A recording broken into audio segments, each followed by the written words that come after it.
is the all-new 2024 Beta 450 RX motocross model. I'm Josh Mosman, and welcome to another MXA Tested video.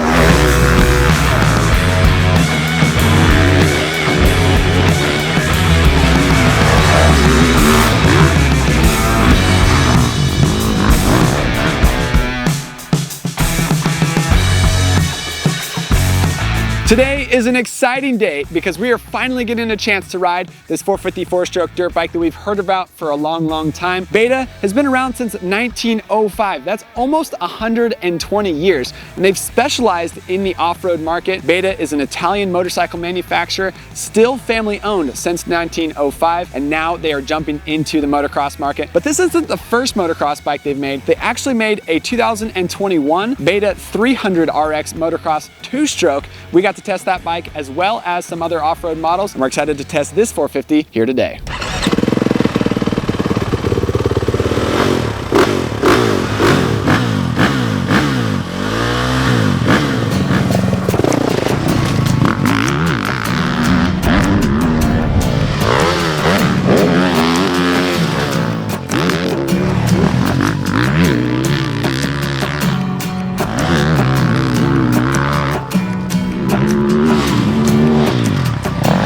So what makes the Beta 450 RX so special is that they've been focused on off-road specific models like enduro, cross country. This is the first 450 motocross model that they built specifically for the track. Now this has been a 4-year project for Beta, and they've been racing it for the last 3 years in the MXGP World Championship. Now why haven't they been racing it here in the AMA? Because we have a production-based rule. Factory teams here in the US have to start with a stock frame, they have to start with a stock engine, something that's available to buy at the local dealership for anybody like you and me. Now, finally, after 3 years of racing in the MXGP World Championship, that's more of a prototype championship. Anybody can make any bike as long as it fits the 450 specification. You can sign up and go racing with it. There does to be no minimum. They don't have to have 400 units available, and I don't have to be able to buy it. Anybody can race any bike basically in the MXGP World Championship. So that was a perfect platform to test and develop this bike. Now they finally got it to where they're able to sell it to the public. $10,999, and they have it homologated for AMA racing here in the US now, with Colt Nichols and Benny Bloss racing Supercross on it. Colt is coming back from injury, and he'll be riding this bike very soon, coming up in a future Supercross round.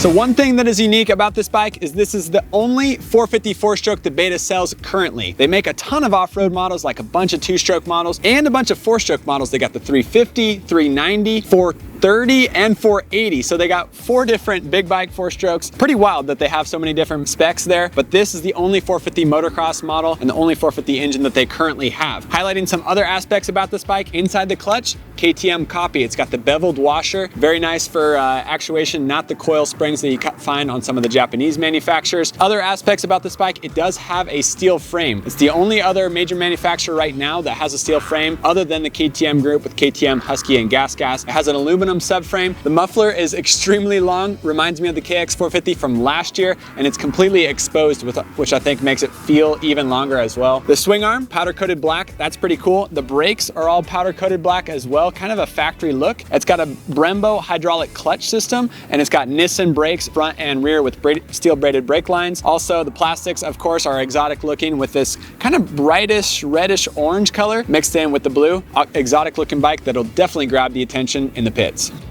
The map switch is pretty unique on this bike. It's come mounted into the handlebar pad, which is kind of difficult when you need to add a different bar or a handlebar pad on here. You have to move it off to the side. It comes with 2 maps. It comes with a cloud for map 2, it's a mellow map, and also has a sunny map for map 1 that's more aggressive. That's what I liked mostly today. Traction control also, it only works for first and second gear. Once you click into third gear, there's no more traction control. Fuel tank is translucent, kind of gives it an off-road look. It's got electric start, of course, so it's a bump up from Suzuki already right right there. Everything on the top here is all anodized black. It kind of gives you that factory style look, which is pretty cool from stock motorcycle. Also 2.2 radiator cap. That's a huge thumbs up. Give you a little extra durability. Keep the coolant inside the engine. You got the two-tone rear sprocket back here for extra durability with aluminum on the inside, steel teeth on the outside. Also, one of my favorite things about this bike is the removable airbox cover. I think we're gonna have to drill some holes in this to get more air going in here. It comes stock with a twin air filter, which is awesome as well, and 450 engine. Beta's tagline is rideability, making a smooth and controllable power on the track, and honestly, that's what we felt today.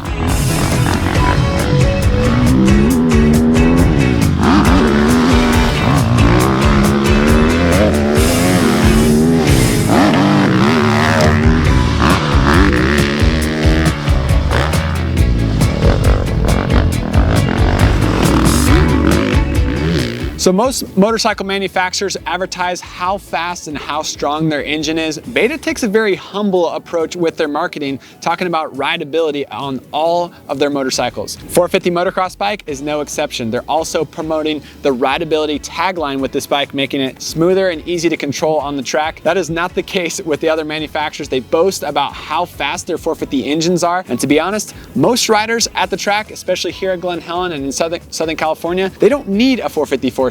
Yes, it is fun to have the most expensive and the fastest bike on the track, but sometimes your lap times are actually faster when you're riding a 350 or 250. So with that being said, what did I think about this engine on the track here today? Well, we had Glen Helen to ourselves, and it was actually pretty rough today after Thursday's practice. Friday, kind of edgy, skatey underneath, so having this smooth horsepower was actually really, really nice. It made me feel a little bit like a 350, but a lot like our current KX 450, the 2024 model. It's more mellow and linear off the bottom end of the throttle. Honestly, makes it easier to ride on the track. So first impressions, I didn't know what to expect. I've watched the riders ride in Supercross with Benny Bloss and John Short at the first couple rounds. I've seen videos of Colt Nichols riding this bike on Supercross, but they're riding the factory bike. We're riding the production bike, completely different model. It's more like the off-road bikes that Dare DeMartel's racing on the West Coast off-road stuff, and the guys are racing in the GNCC series. This frame is actually the same as the off-road frame, but the engine, of course, is all new for this platform. What was it like today? I've ridden hundreds of bikes here at Glen Helen, and this one was one of the smoothest powers we've had in a while, especially with 450s and especially with stock bikes. With the Yamaha 450, we've been doing a lot of things to try to mellow out the power and make it easier to ride here at Glen Helen. This one,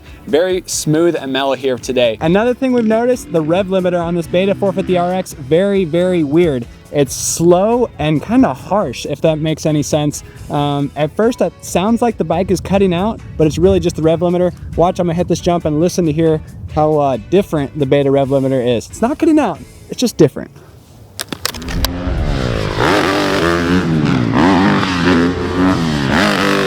To hear it even better, it makes it more clear. Let's try the rev limiter on a straightaway.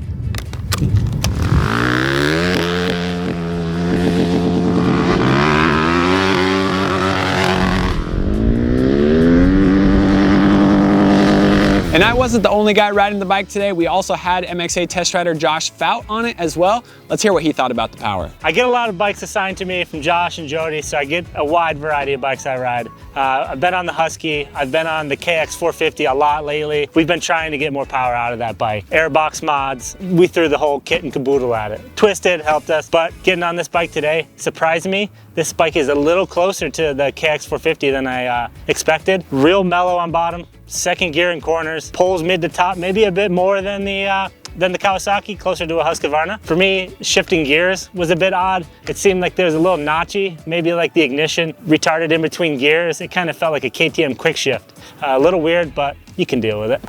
One more thing to know about this Beta 450 engine, it does have a stepper motor inside the throttle body. And what that is it sets the idle speed for the elevation that you're riding it at. So basically, Rodney Smith, he's the Beta rep, he was here today, and he explained that you need to let the bike warm up and idle and get extremely hot. Don't blip it at all. Once you get to the track, let it idle for 6-7 minutes, get super hot, and that's gonna set the idle for the day and for the temperature, but also for the elevation you're riding at. He said that if we keep riding it here at Glen Helen, you don't have to do that every time, but if we go ride it at different tracks with different elevations, you will want to reset that. So that is something that's unique on the Beta that you don't find on other manufacturers.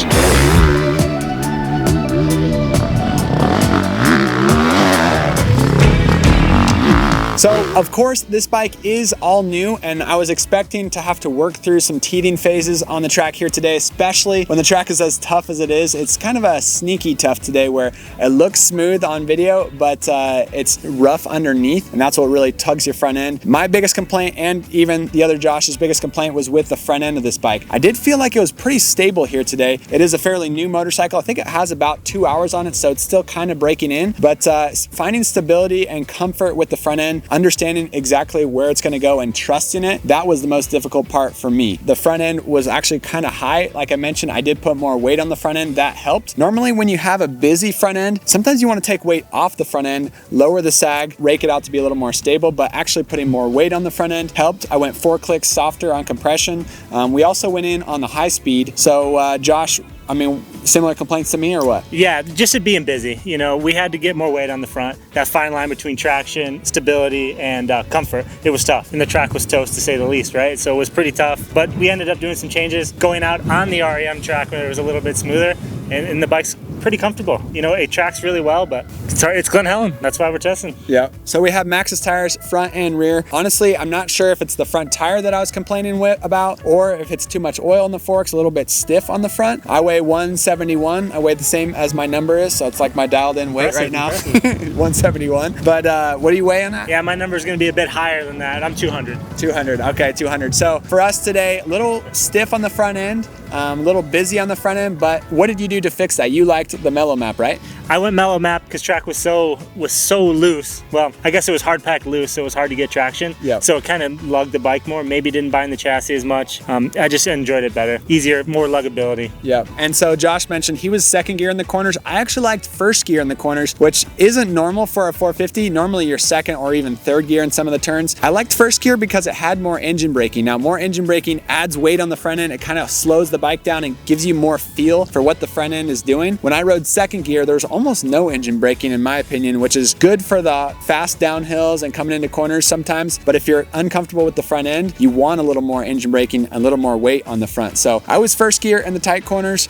You were second gear. For me, also the airbox is very closed off on this motorcycle. We do know that the factory team and even the off-road teams, they'll drill holes in the airbox cover to get more air in there. We talk about that all the time on the KTM. I did a couple laps with the airbox cover off. Definitely a little more exciting. So it's good stuff. Good stuff. So I have some time on the previous generation Beta 300 RR. Biggest note for me is on that bike, it was so low in the seat. We had to run, I think, what was a 20 mil taller seat. This new cockpit is much better. I stand up a lot when I ride, so it's a lot easier for me to get up off the seat, get back in the corners, and do my thing.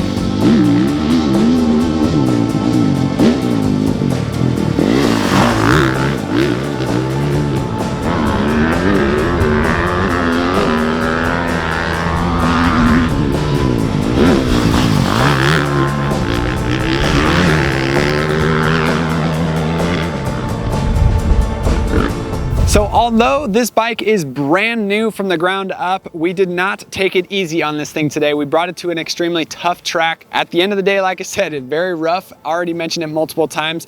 Not a nice place to bring this bike, but it honestly handled it pretty well. The big thing to note and the first impression about this bike, the 450 engine doesn't feel like a 450 on the track. It is not Yamaha power. It's not even KTM power with that extreme excitement off the bottom end. This bike is very, very mellow. So if you're a guy who likes the Yamaha 450 power band that hits really strong, you're not gonna find that with this bike until you do a lot of mods. If you're a guy who likes a more mellow, linear power curve, kind of like the Husqvarna or even the Kawasaki, the new 2024 model, this bike is much more your speed. Smooth, linear, not exciting, but easy to ride in the power range. As far as suspension and handling go, like I mentioned, tough track today. I think we're gonna be able to get more comfort out of this front end. We might have to lower the oil height and continue to mess with high speed adjuster and putting more weight on that front end. Of course, once you do the suspension, I'm sure it'll be even better. KYB is known for having awesome stuff, and we're excited to put more time on this 450 RX model. I'm still deciding what bikes I'm gonna race at Hangtown Impala National nationals this year. I'm kind of leaning on 350. I'm even thinking about the Beta 450 because it'd be a cool story to be one of the first guys to race it in an AMA national. So if you guys want to see that, let us know in the comments. I'm sure if we get enough people excited about it, it would spur me on to race it at the first 2 nationals. So good times on the Beta 450 RX. Let us know in the comments if you have any questions on our YouTube channel. Thank you guys for tuning in. Triumph TF 250X video is coming out soon. We are headed to Florida in what, 2 days to go test the new Triumph 250. So exciting times in the motocross world. Thanks for watching. See you in the next one. That's Curly for you. He's a man of few words, but the ones that come out are Deep.